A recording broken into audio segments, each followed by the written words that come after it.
अस्सलाम वालेकुम बेटा। आज हमने केमिस्ट्री फर्स्ट ईयर के अंदर टॉपिक नंबर 7.4 स्टडी करना है, जिसका टाइटल है इंथैल्पी। बेटा आपने पहले भी लफ्ज़ सुन रखा है इंथैल्पी। इंथैल्पी किसे बोलते हैं? फर्स्ट ऑफ ऑल तो हम ये देख लेते हैं। हमने ये फ्लास्क बीकर हमारे पास है, इसके अंदर हमने यहाँ पिस्टन रखा हुआ है। ये पिस्टन है या ये पिस्टन जिसे समझें, तो अंदर यहाँ पर होने वाले केमिकल रिएक्शंस को अंडर कंसिडरेशन हमने रखा हुआ है, तो इसको हम सिस्टम बोलेंगे और बाहर सराउंडिंग बोलेंगे। इस सिस्टम के अंदर मौजूद केमिकल्स, हर एक केमिकल्स, जितने भी केमिकल्स हैं, हर एक केमिकल्स की कोई हीट कंटेंट है। क्या बोला बेटा मैंने? Heat content. हाँ जी, यहाँ पर मौजूद केमिकल्स की हीट कंटेंट, जितनी उनकी हीट है, एनर्जी है, दूसरे लफ्जों में कह लें, उसी को हम क्या बोलते होते हैं? इंथैल्पी बोलते होते हैं। अगर ऐसा हुआ कि हमने सिस्टम को हीट प्रोवाइड की, जैसा कि यहाँ हो रहा है, सिस्टम को हीट प्रोवाइड की, तो यहाँ पर मौजूद केमिकल्स, मैटर की एनर्जी या हीट डेफिनेटली जो है वो इंक्रीज हो जाएगी, बढ़ जाएगी, यानी सिस्टम की इंथैल्पी चेंज हो जाएगी, बढ़ जाएगी। यहाँ तक बात समझ आ गई होगी आपको। बेटा इंथैल्पी होती क्या है? इसे H से डिनोट किया जाता है। इंथैल्पी को H यानी सिस्टम के अंदर मौजूद केमिकल्स की हीट को इंथैल्पी बोलते हैं। यहाँ पर जितनी भी चीजें हैं, उन सब चीजों की हीट को हम H बोलते हैं, इंथैल्पी बोलते हैं।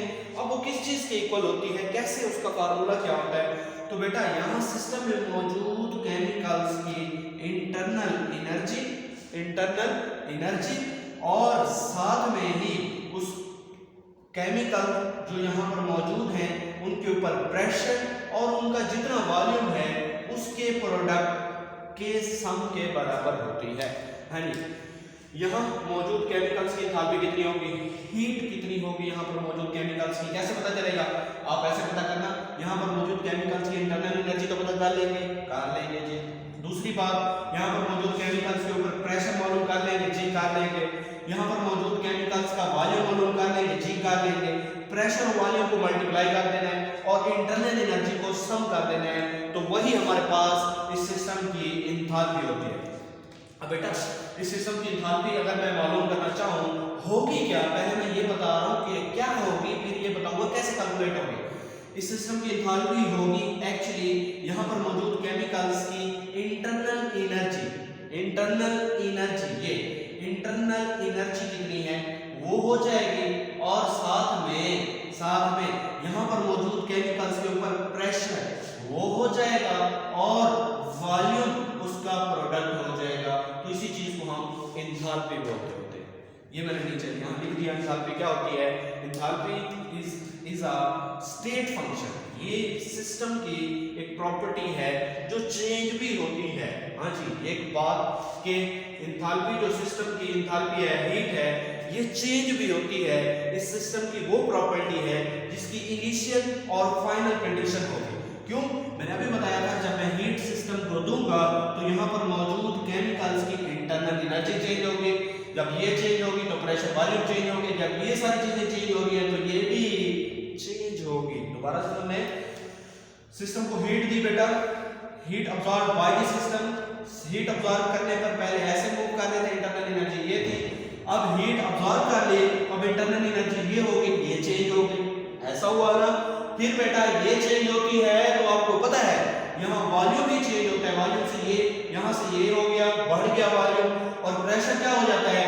कम हो जाता है। जब ये सारी चीजें चेंज हो रही है तो इंथैल्पी भी चेंज होती है, यानी क्या है? स्टेट फंक्शन है।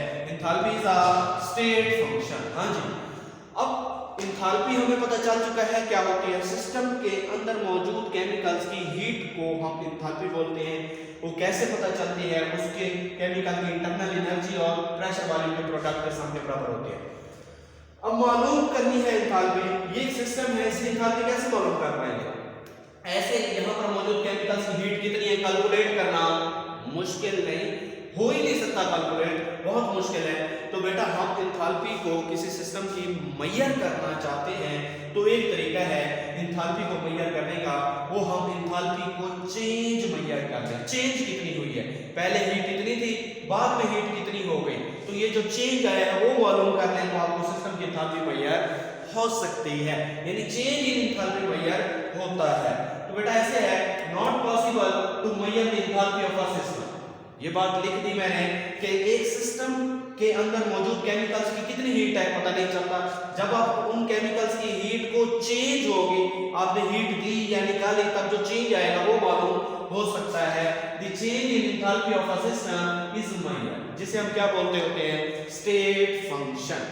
यानी यहाँ पर मौजूद जो केमिकल है उनकी हीट कितनी है नहीं पता चलेगा, नहीं मेजर होगी।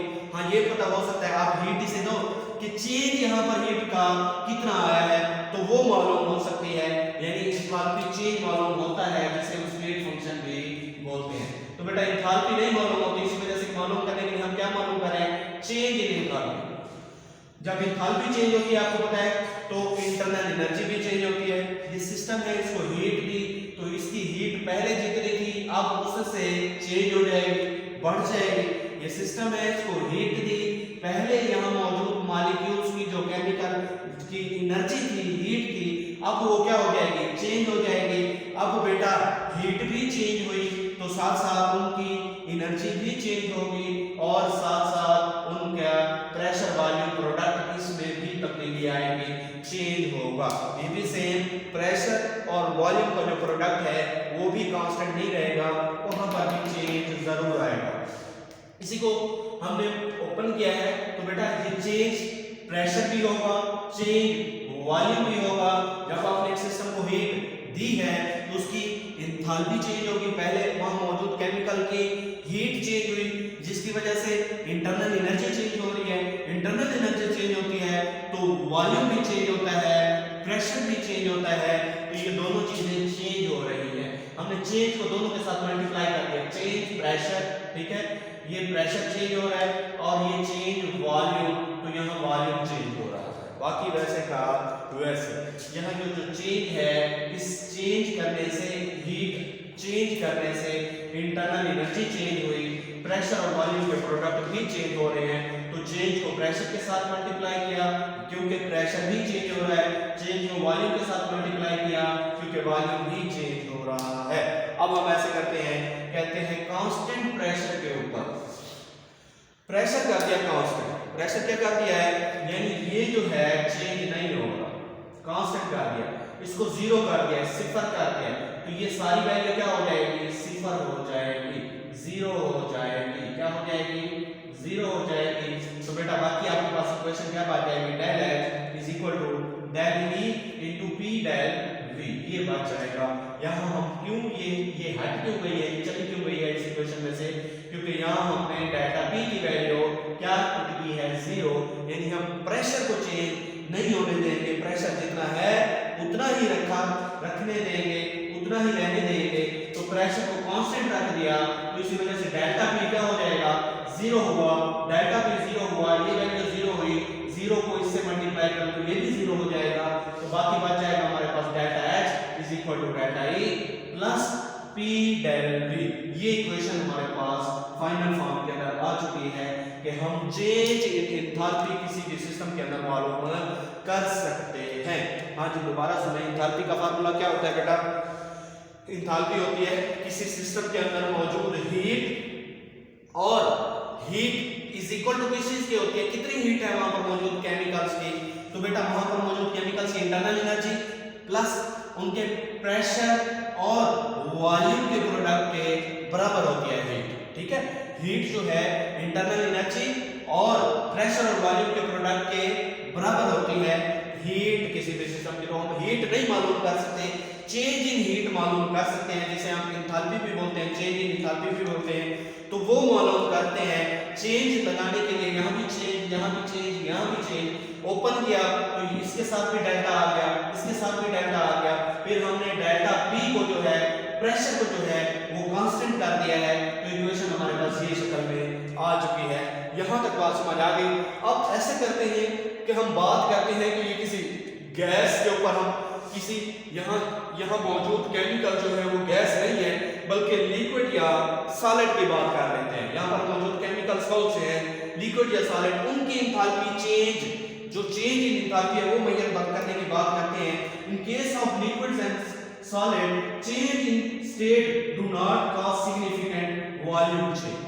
अब लिक्विड और सॉलिड के अंदर बेटा जी आप जब हीट देते हैं तो वहां उनकी स्टेट चेंज होती है, वो अपनी फॉर्म चेंज करते हैं, लेकिन वहां उनके वॉल्यूम में बहुत ज्यादा तब्दीली नहीं आती। जो हमने यहाँ पढ़ा कि हमने यहाँ क्या किया, हीट चेंज की थी, जो हमने बात की थी, इंटरनल एनर्जी चेंज हुई थी, प्रेशर चेंज हुआ था, वॉल्यूम चेंज हुआ था, फिर हमने प्रेशर को कांस्टेंट भी कर दिया तो हमारे पास equation delta H delta E is plus क्या आ गया था, पी डेल डी आ गया था। बेटा अब हम ऐसे कह रहे हैं कि सॉलिड और लिक्विड की बात करते हैं तो सॉलिड और लिक्विड के अंदर बेटा जी जब आप सिस्टम को हीट दोगे, यहाँ पर मौजूद लिक्विड सी जो है इंटरनल एनर्जी तो चेंज होगी, उसकी फॉर्म भी चेंज होगी, लेकिन उसका जो वॉल्यूम है ये वाली चीज चेंज नहीं होगी, तो उनके अंदर वॉल्यूम चेंज नहीं होता।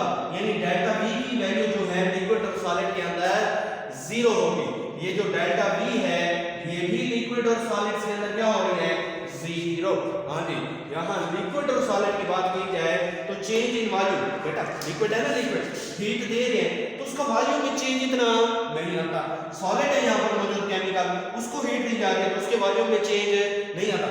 हाँ अगर इधर गैस भरी हुई है तो उसको हीट दी जा रही है तो उसके वॉल्यूम में भी चेंज आता है, प्रेशर में भी चेंज आता है, इंटरनल एनर्जी में भी चेंज आता है। यानी ये एंथैल्पी चेंज आप मेजर मालूम कर सकते हो जब यहाँ पर गैस है, लेकिन जब यहाँ पर लिक्विड या सॉलिड है तो तब बेटा तब की बात कर रहे हैं तो वहां पर बेटा जी हीट तो ऑब्जॉर्ब हो जाएगी, लिक्विड या सॉलिड हीट तो ऑब्जॉर्ब कर लेते हैं लेकिन अपने वॉल्यूम को चेंज नहीं करते। तो यहाँ डेल्टा V की वैल्यू भी क्या हो रही है, जीरो हो रही है। किसकी बात कर रहे हैं, लिक्विड और सॉलिड्स के अंदर डेल्टा V भी जीरो हो गया। अब इक्वेशन क्या बन जाएगी, हाँ जी जितनी हीट देते जाएंगे उतनी उस लिक्विड की इंटरनल एनर्जी बढ़ती जाएगी, इंटरनल एनर्जी चेंज होती जाएगी, क्योंकि ये जीरो हुआ तो ये भी जीरो हो जाएगा, ये वैल्यू जीरो तो ये टोटल जीरो हो जाएगी। यानी जितनी आप हीट देते जाएंगे किसी सिस्टम के अंदर मौजूद लिक्विड को जितनी हीट देंगे उतना ही उसकी इंटरनल एनर्जी चेंज होगी, जितनी हीट देंगे उतना ही इंटरनल एनर्जी चेंज होगी, एंथैल्पी चेंज होगी। तो delta V is equal to 0 in liquid and solid. तो बेटा आगे चलते हैं, हम देखते हैं